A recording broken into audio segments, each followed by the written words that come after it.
आंबेगाव तालुक्यातील एका वीटभट्टी उद्योजकाकडून शासनाचा कालवा फोडून पाणी चोरण्याचा प्रकार राजरोसपणे चालू आहे।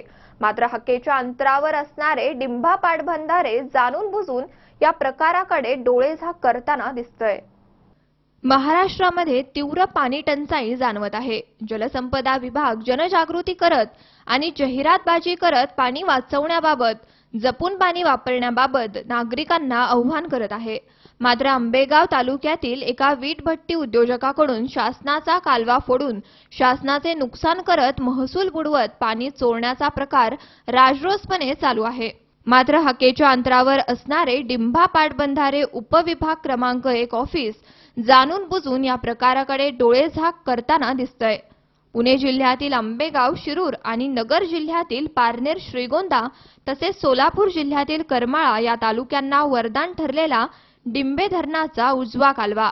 या कालव्यातून या तालुक्यांच्या शेतीच्या आणि पिण्याच्या पाण्याची तहान भागवली जाते। मात्र या कालव्याला आंबेगाव तालुक्यातील निघोटवाडी हद्दीत एक वीटभट्टी उद्योजक स्वतःच्या आर्थिक फायद्यासाठी या कालव्याला भगदाड पाडत पाणी चोरत आहे। त्यामुळे कालव्याचं मोठ्या प्रमाणात नुकसान झालंय।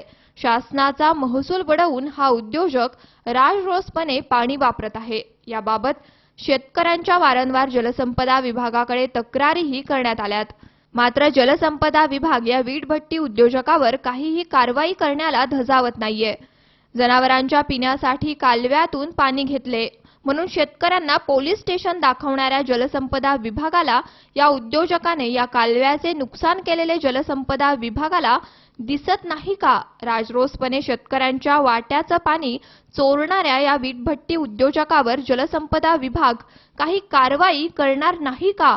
असे प्रश्न आता नागरिकांना पडले आहेत।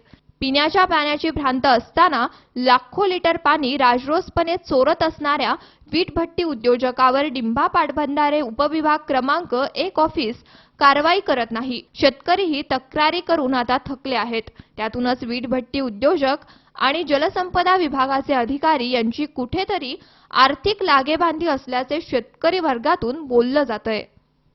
अमोल जाधव, C24 तास, मंचर।